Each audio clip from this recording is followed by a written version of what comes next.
Hello மக்களே, welcome back to Dora Buti kitchen. இதான் நம்ம சேனலை ஃபர்ஸ்ட் டைம் பார்க்குறேன்னா மறக்காமல் சப்ஸ்கிரைப் பண்ணிக்கோங்க. நம்ம இன்னைக்கு தம் சிக்கன் பிரியாணி எப்படி செய்கிறதுன்னு பார்க்க போகிறோம்.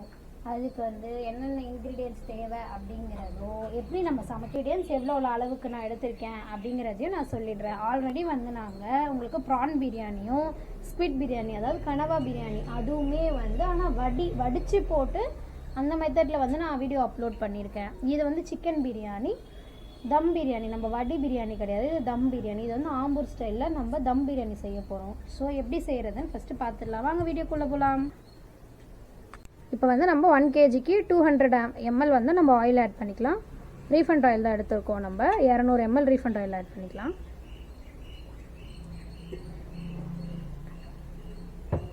ஆட் பண்ணிவிட்டு ஆயில் நல்லா ஹீட் ஆனதுக்கப்புறமா எங்களுக்கு 200 ml எவ்வளோ அப்படிங்கிறது தெரியும். ஸோ அதனால் நாங்கள் ஸ்ட்ரெயிட்டாக ஆட் பண்ணிக்கிட்டோம். உங்களுக்கு அப்படி அளவு தெரியல அப்படின்னா மெஷர்மெண்ட்டில் நமக்கு கப்பு விற்கிது, அதில் 200 ml ரீஃபண்ட் ஆயில் எடுத்துக்கலாம்.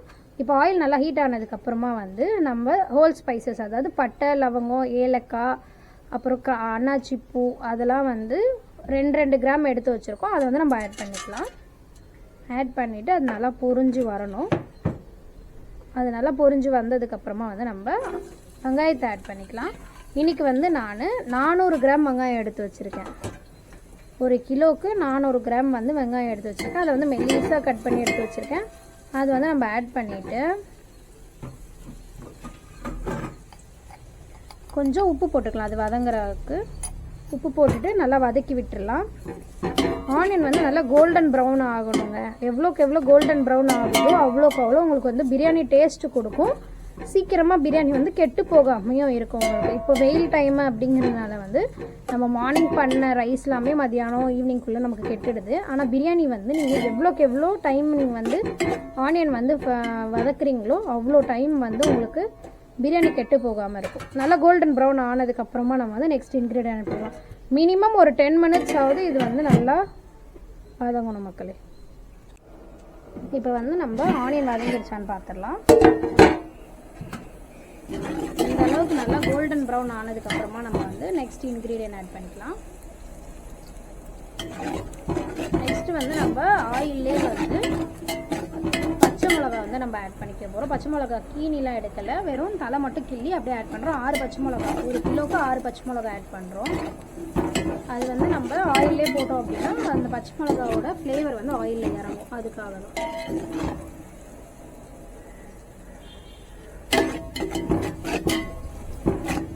இப்போ ஆயிலில் போட்டு ஒரு 30 செகண்ட்ஸ் பச்சை மிளகா வதங்கினதுக்கப்புறமா நம்ம நெக்ஸ்ட் இன்க்ரீடியன்ட் ஆட் பண்ணிக்கலாம். இப்போ நெக்ஸ்ட் நம்ம காஷ்மீரி சில்லி ஆட் பண்ணிக்கிறோம். ஆயிலே காஷ்மீரி சில்லி ஆட் பண்ணிக்கிறோம். இது காரம் கொடுக்காது, வெறும் கலர் மட்டும்தான் கொடுக்கும். நம்ம பிரியாணிக்கு எந்த கலரும் நம்ம யூஸ் பண்ண போகிறது இல்லை. இந்த காஷ்மீரி சில்லியே போதும். இதுலேயே நல்ல கலர் வந்துடும். பாருங்கள், ஆயில் எவ்வளோ கலர் ஆகிடுங்களா. இதுக்காக தான் நம்ம ஆயிலே ஆட் பண்ணிக்கிறோம். ஆட் பண்ணி ஒரு 30 செகண்ட்ஸ்க்கு அப்புறமா நம்ம நெக்ஸ்ட் இன்க்ரீடியன்ட் நம்ம ஆட் பண்ணிக்கிறோம். இப்போ நம்ம காஷ்மீரி சில்லி ஆட் பண்ணி 30 செகண்ட்ஸ் ஆகிடுச்சு. இப்போ நம்ம அடுத்தது புதினா ஆட் பண்ணிக்கலாம். புதினா 1.5 கைப்பிடி நம்ம ஆட் பண்ணிக்கிறோம். எப்பவுமே கொத்தமல்லி விட புதினா கொஞ்சம் அதிகமாக இருக்கும். அப்போ தான் உங்களுக்கு பிரியாணி ஃப்ளேவர் நல்லாயிருக்கும். அது போட்டுட்டு லைட்டாக ஒரு கலரிட்டு நெக்ஸ்ட் நம்ம கொத்தமல்லி ஆட் பண்ணிக்கலாம். புதினா 1.5 கைப்பிடி, கொத்தமல்லி 1 கைப்பிடி நம்ம ஆட் பண்ண போகிறோம். இப்போ நம்ம கொத்தமல்லி எடுத்து வச்சுருக்கோம். அது 1 கைப்பிடி ஆட் பண்ணிக்கலாம். ஆட் பண்ணிவிட்டு லைட்டாக மிக்ஸ் பண்ணி விட்டுட்டு புதினா கொத்தமல்லி ஆட் பண்ணதுக்கப்புறமா நம்ம ஃப்ளேம் லைட்டாக ஸ்லோ பண்ணிக்கலாம். கொஞ்சம் மீடியம் ஃப்ளேமில் வச்சு இதுக்கப்புறம் நம்ம வதக்கிக்கலாம். இது வதங்கினதுக்கப்புறமா நம்ம நெக்ஸ்ட்டு இஞ்சி பூண்டு பேஸ்ட் ஆட் பண்ணிக்கலாம். நான் இஞ்சி 150 கிராம் இஞ்சியும் 100 கிராம் பூண்டும் எடுத்து மிக்ஸ் பண்ணி அரைச்சி வச்சுருக்கேன். அதை நம்ம ஆட் பண்ணிக்கலாம். ஆட் பண்ணிவிட்டு நல்லா மிக்ஸ் பண்ணிவிட்டு ஒரு 3 minutes ஸ்லோ ஃப்ளேம்லேயே நம்ம வதக்கிக்கலாம். இஞ்சி பூண்டு பச்சை வாசனை போகிற அளவுக்கு நம்ம வதக்கிக்கலாம். நல்லா மிக்ஸ் பண்ணி விட்டுட்டு இஞ்சி பூண்டு பச்சை வாசனை போகிற அளவுக்கு நம்ம வதக்கிடலாம்.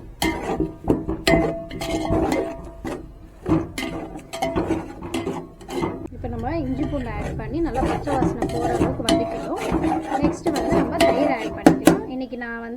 200 ml வந்து தயிர் எடுத்து வச்சுருக்கேன். அது வந்து நம்ம ஆட் பண்ணிக்கலாம். 1 கிலோவுக்கு 200 ml தயிர் போதும்.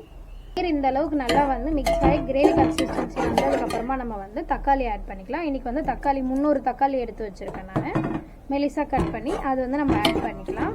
ஆட் பண்ணிவிட்டு லாஸ்ட்டில் வந்து நம்ம டேஸ்ட் பார்க்கும்போது புளிப்பு வந்து கம்மியாக இருக்குது அப்படி ஃபீல் ஆச்சுன்னா ஒரு ½ லெமன் மட்டும் நம்ம ஆட் பண்ணிக்கலாம். தக்காளி வந்து நல்லா ஸ்மாஷ் ஆகணும். இந்த கிரேவிலேயும் நல்லா ஸ்மாஷ் ஆனதுக்கப்புறமா நம்ம நெக்ஸ்ட் இன்க்ரீடியன்ட் ஆட் பண்ணிக்கலாம்.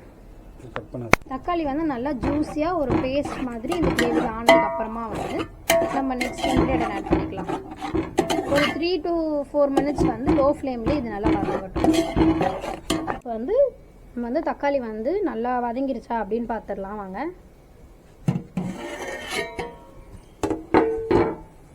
இந்த அளவுக்கு வந்து தக்காளி நல்லா ஜூஸியாக அந்த மசாலாலே நல்லா வந்து உங்களுக்கு குழைய வதங்கினதுக்கப்புறமா வந்து இந்த அளவுக்கு வதங்கியிருக்கணும் மக்கள். இந்த வதங்கிருக்கு பார்த்தீங்களா? இந்த அளவுக்கு நல்லா வந்து தக்காளி வதங்கினதுக்கப்புறமா நம்ம வந்து 1 கிலோ சிக்கன் வந்து வாஷ் பண்ணி மஞ்சத்தூள் போட்டு வாஷ் பண்ணி எடுத்து வச்சுருக்கோம். அது வந்து நம்ம இப்போ ஆட் பண்ணிக்கலாம். 1 kg ரைஸுக்கு 1 kg சிக்கன் ஆட் பண்ணிக்கிறேன்.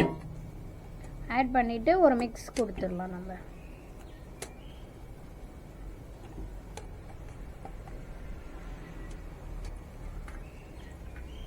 1 கிலோ சிக்கன் மேக்னெட்லாம் எதுவும் நான் பண்ணி வைக்கல. பிளெயின் சிக்கன் தான் நம்ம வந்து அப்படியே ஆட் பண்ணிக்கிறோம். வாஷ் பண்ணி எடுத்து வச்சுருக்க பிளெயின் சிக்கன் தான் ஆட் பண்ணிக்கிறோம். ஆட் பண்ணிவிட்டு லைட்டாக ஒரு மிக்ஸ் அந்த கிரேவிலேயே நல்லா மிக்ஸ் பண்ணதுக்கப்புறமா வந்து நம்ம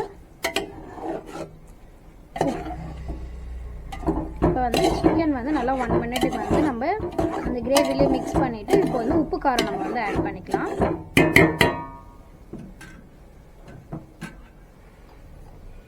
ஒன்றரை டேபிள் ஸ்பூன் வந்து நாங்கள் உப்பு ஆட் பண்ணிக்கிறோம். நீங்கள் உங்கள் இதுக்கு ஏற்ற மாதிரி நீங்கள் வந்து உப்பு ஆட் பண்ணிக்கோங்க. சக்தி பிளெயின் மிளகாத்தூள் எடுத்து வச்சுருக்கோம். அது வந்து ½ டேபிள் ஸ்பூன் வந்து நம்ம ஆட் பண்ணிக்கிறோம். காஷ்மீரி சில்லி ஃபஸ்ட்டு ஆட் பண்ணது வந்து வெறும் கலர் தான் கொடுக்கும், அதில் காரம் இருக்காது. பச்சை மிளகாவும் நம்ம காரத்துக்காக ஆட் பண்ணியிருக்கோம். இப்போது பிளெயின் சக்தி மிளகாத்தூள் ஆட் பண்ணியிருக்கோம். அதுலேயே உங்களுக்கு காரம் வந்து கரெக்டாக இருக்கும். நல்லா இது வந்து ஒரு 2 மினிட்ஸ் வந்து நம்ம அப்படியே ஃப்ரை பண்ணலாம். ஆயிலே வந்து உப்பு காரம் ஏறட்டும் நமக்கு சிக்கனில். இப்போ வந்து நம்ம சிக்கன் ஆட் பண்ணி 2 to 3 மினிட்ஸ் ஆகிடுச்சு. நல்லா வந்து உங்களுக்கு தெரியுது பாருங்கள், சிக்கன் நல்லா வதங்கி ஆயிலெலாம் செப்பரேட் ஆகி நல்லா கொதிக்குது பாருங்கள். இந்த அளவுக்கு வந்து ஆயிலெலாம் வந்து சிக்கன் வந்து செப்பரேட் ஆகி நல்லா கொதிக்குது. கொதிச்சதுக்கப்புறமா நம்ம வந்து தண்ணி ஆட் பண்ணிக்கலாம். நான் வந்து இன்றைக்கி 1 கிலோ ரைஸ் 1 கிலோ சிக்கன் எடுத்திருக்கேன். அதுக்கு வந்து 1 லிட்டர் 400 ml தண்ணி ஆட் பண்ணிக்கிறோம். நான் வந்து இந்த மாதிரி 1 லிட்டர் பாட்டிலில் வந்து ஒரு பாட்டிலும் அதிலே வந்து 400 ml எவ்வளோ வருதுன்னு நான் காமிக்கிறேன் பாருங்கள். அந்த அளவுக்கு தண்ணி ஆட் பண்ணிக்கிறேன். நீங்கள் வந்து ஃபஸ்ட் டைம் சமைக்கிறீங்க அப்படின்னா இந்த மாதிரி வாட்டர் பாட்டிலில் அளந்து எடுத்துக்கோங்க. அதுக்கப்புறமா வந்து நெக்ஸ்ட் டைம்லேருந்து வாட்டர் பாட்டிலில் அளந்து நீங்கள் டம்ளரில் ஊற்றி வச்சுக்கிட்டீங்க அப்படின்னா போக போக உங்களுக்கு வந்து கரெக்டான அளவு தெரிய ஆரம்பிச்சிடும். இப்போ வந்து பேலன்ஸ் வந்து 400 ml தண்ணி எடுத்து வச்சுருக்கேன். அது வந்து நான் ஆட் பண்ணிக்கிறேன். இந்த அளவுக்கு இருக்குது பார்த்துக்கோங்க. 1 லிட்டர் பாட்டிலில் ஆல்ரெடி 1 லிட்டர் ஊற்றிருக்கோம். இப்போ 400 ml ஊற்றிருக்கோம். இது வந்து 1 கிலோ ரைஸ் 1 கிலோ சிக்கனுக்கான அளவு. இப்போ எதுக்கு நான் வந்து உங்களுக்கு பாட்டிலில் காமிச்சேன்னா உங்களுக்கு அளவு தெரியணும் அப்படிங்கிறதுக்காக தான் இப்போ வாட்டர் பாட்டிலில் நான் வந்து அளந்து ஊற்றிருக்கேன். நீங்கள் அதுக்கப்புறம் வந்து டம்ளரில் அளந்து எடுத்துக்கிட்டீங்க அப்படின்னா உங்களுக்கு அது வந்து ரெகுலராக யூஸ் ஆயிரும். உங்களுக்கு 1 கிலோ ரைஸு 1 கிலோ சிக்கனுக்கான அளவு தான் இது.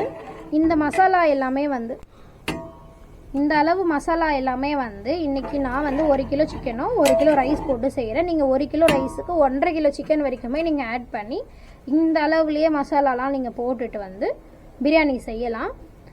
தண்ணி ஊற்றிட்டு ஃப்ளேமை கொஞ்சம் ஹை பண்ணிவிட்டு தட்டு போட்டு மூடிடுங்க. தண்ணி நல்லா கொதிச்சதுக்கப்புறமா நம்ம வந்து ஓப்பன் பண்ணி உப்பு காரம் செக் பண்ணலாம். ஒரு 5 மினிட்ஸ் வந்து நல்லா தண்ணி கொதிக்கட்டும். நல்லா தண்ணி கொதிச்சதுக்கப்புறம் நம்ம உப்பு காரம் செக் பண்ணிடலாம்.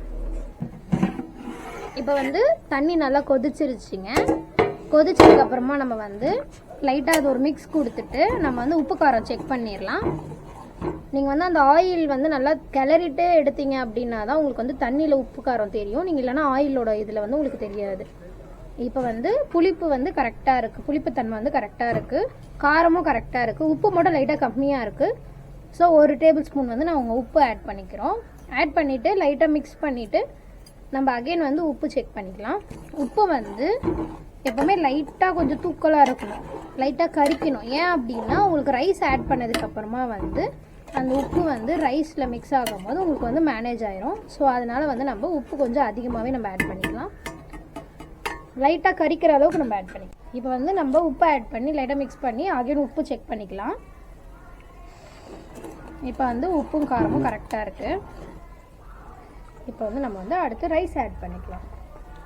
நல்லா வந்து தண்ணி கொதிச்சிருச்சு. இப்போ வந்து நான் 1 கிலோ பாஸ்மதி ரைஸை வந்து ஒரு 10 நிமிஷம் ஊற வச்சு கழுவி எடுத்து வச்சுருக்கேன். அதை வந்து நம்ம ஆட் பண்ணிக்கலாம். சென்டரில் கொட்டுங்க, சுற்றி கொட்டக்கூடாது. சென்டரில் கொட்டினீங்க அப்படின்னா தான் உங்களுக்கு வந்து கறியெல்லாம் சைடில் போயிட்டு ரைஸ் வந்து நடுவில் இருக்கும்.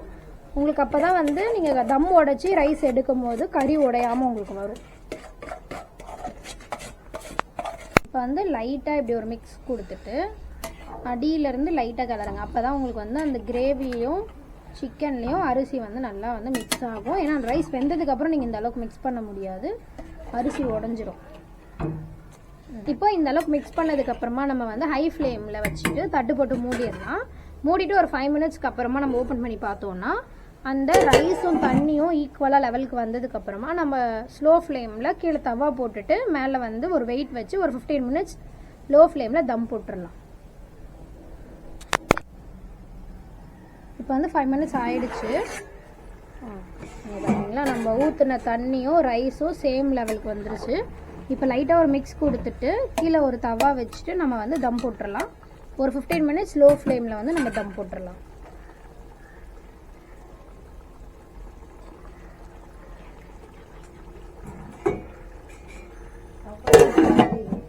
நம்ம தம் போட்டு 15 மினிட்ஸ் ஆயிடுச்சு. இப்போ ஓப்பன் பண்ணி பார்க்கலாம். இந்த பக்கமாக ஓப்பன் பண்ணுங்கள். அந்த சைடு ஓப்பன் பண்ணிங்கன்னா ஆவி வந்து இந்த பக்கம் அடிச்சிடும். ஸோ எப்போவுமே வந்து நம்ம சைடுக்கு தான் தட்டு ஓப்பன் பண்ணணும். அப்போ தான் அந்த சைடு வந்து ஆவி போகும். இப்போ ஒரு கரண்டி விட்டு லைட்டாக இப்படி நீங்கள் வந்து ப்ரெஸ் பண்ணி சைடில் பார்த்தீங்க அப்படின்னா உங்களுக்கு வந்து தண்ணி எல்லாம் இல்லை அப்படின்னா உங்களுக்கு ஃபுல்லாக வந்து தண்ணி ட்ரை ஆகிடுச்சுன்னு அர்த்தம். அப்படி இல்லை தண்ணி இருந்துச்சுன்னா ஒரு 5 மினிட்ஸ் ஃப்ளேமில் வைக்கணும். நெக்ஸ்ட் வந்து ரைஸ் வந்து வெந்துருச்சா நம்ம பார்த்துடலாம். அந்த அளவுக்கு நல்லா ரைஸ் வெந்துருச்சு. அவ்வளோதாங்க. இப்போ வந்து நம்ம 10 கிராம் நெய் எடுத்து வச்சுருக்கோம். அது வந்து ஆட் பண்ண போகிறோம். ஆட் பண்ணிவிட்டு ஸ்டவ் ஆஃப் பண்ணிவிட்டு நம்ம அப்படியே ஒரு 5 மினிட்ஸ் விட்டாலே சூப்பரான பிரியாணி ரெடி ஆகிடும். நெய் வந்து ஆப்ஷனல் தான், ஜஸ்ட் ஃப்ளேவருக்காக தான் நம்ம ஆட் பண்ணுறோம். நீங்கள் வேணும்னா ஆட் பண்ணிக்கலாம், இல்லை வேண்டாம் அப்படின்னாலும் நீங்கள் வந்து ஆட் பண்ண வேண்டாம். லைட்டாக ஒரு மிக்ஸ் கொடுத்தீங்க அப்படின்னாலே உங்களுக்கு வந்து நெய் ஃப்ளேவர் வந்து நாலா பக்கமும் உங்களுக்கு வந்து போயிடும். போனதுக்கப்புறமா நீங்கள் வந்து ஸ்டவ் ஆஃப் பண்ணிவிட்டு ஒரு 5 மினிட்ஸ் வந்து நீங்கள் வச்சிங்கனாலே போதும். சூப்பரான சுவையான சிக்கன் பிரியாணி உங்களுக்கு ரெடி ஆயிரும். பார்த்தீங்களா எவ்வளோ உதிரி உதிரியாக இருக்குது. அதுக்கு தான் நான் அந்தளவு தண்ணி கரெக்டாக சொன்னேன். அந்தளவு தண்ணி அப்படின்னும் போது உங்களுக்கு வந்து ரைஸ் சூப்பராக வெந்துச்சு. இப்போ நம்ம ஒரு 5 மினிட்ஸ்க்கு அப்புறம் நம்ம ஓப்பன் பண்ணி சர்வ் பண்ணிடலாம். அதோட பிரியாணி ரெடி ஆகிடுச்சு. நம்ம நெய் ஊற்றி 5 மினிட்ஸ் ஆயிடுச்சு. இப்போ எப்படி இருக்குன்னு ஓப்பன் பண்ணி பார்த்துடலாம். ஆவி பறக்க சுட சுட பிரியாணி செம்மையாக இருக்குது பார்க்கும் போதே. இப்போ வந்து நம்ம சர்வ் பண்ணிடலாம். மிக்ஸ் பண்ணிவிட்டு சர்வ் பண்ணிடலாம். டேஸ்ட் பார்க்குறதுக்கு நான் ரெடியாக இருக்கேன் மக்களே. நான் சாப்பிட்டு பார்த்துட்டு எப்படி இருக்குன்னு உங்களுக்கு சொல்கிறேன். இங்கே பாருங்கள் உதிரி உதிரியாக இருக்குது ரைஸ்லாம். இப்போ வந்து நம்ம சர்வ் பண்ணிடலாம். ஒரு தலைவாழையில் போட்டு ஒரு எக் அவிச்ச முட்டை வச்சாச்சு. நெக்ஸ்ட் வந்து தயிர் பச்சடி ரைத்தா வச்சாச்சு. நெக்ஸ்ட் வந்து சிக்கன் தவா ஃப்ரை, அதாவது பொரிச்ச கோழி இன்னைக்கு எங்கள் வீட்டில் பண்ணியிருக்கோம். அதுவும் வச்சுக்கலாம். நெக்ஸ்ட்டு நம்ம கதையோட ஹீரோ சிக்கன் பிரியாணி வைக்க போகிறோம். வச்சுட்டு நான் தான் டேஸ்ட்டு பார்க்க போகிறேன். டேஸ்ட்டு பார்த்துட்டு உங்களுக்கு எப்படி இருக்குன்னு சொல்லிடுறேன். ஆல்ரெடி சொன்ன மாதிரி தாங்க மக்களே, நான் வெறும் இன்றைக்கி வேடிக்கை தான் பார்த்தேன். பிரியாணி வந்து எங்கள் அண்ணன் தான் சமைச்சாங்க. ஸோ அதனால தான் என்ன வச்சு டேஸ்ட் பார்க்குறாங்க. சூப்பர் லெக் பீஸ் வச்சுருக்காங்க, கூட இன்னொரு அடிஷ்னல் பீஸ் வச்சுருக்காங்க. அது போதும். இப்போ எனக்கு ரைஸ் வைங்க. சுட சுட சுவையான சிக்கன் தம் பிரியாணி ரெடி ஆயாச்சு. இன்றைக்கி எங்கள் வீட்டில் இது வந்து சண்டே ஸ்பெஷல் பார்த்துக்கோங்க. இப்போ வந்து நம்ம சாப்பிட்றலாம்.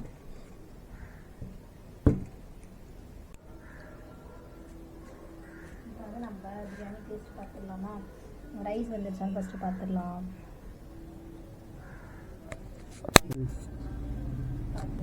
நம்ம பிரியாணியோட டேஸ்ட் எப்படி இருக்குன்னு ஃபஸ்ட்டு பார்த்துடலாம். சூப்பராக இருக்குது மக்களே. உப்பு காரம் எல்லாமே கரெக்டாக இருக்குது. சிக்கன் வந்துருச்சான்னு பார்த்துடலாமா? இங்கே பாருங்கள், பிச்சோன்னே எவ்வளோ ஜூஸியாக சாஃப்டான சிக்கன். பிரியாணியில் மசாலாலாம் ஏறி, சிக்கன்லேயே மசாலாலாம் ஏறி சூப்பராக இருக்குது. சூப்பர். நெக்ஸ்ட்டு வந்து ஃப்ரைட் சிக்கன் ஒரு பீஸு, ரைத்தா கொஞ்சம், ஒரு பாயில் எக்கு கொஞ்சம் எடுத்து வச்சுட்டு இப்போ வந்து நம்ம பிரியாணி சாப்பிட போகிறோம்.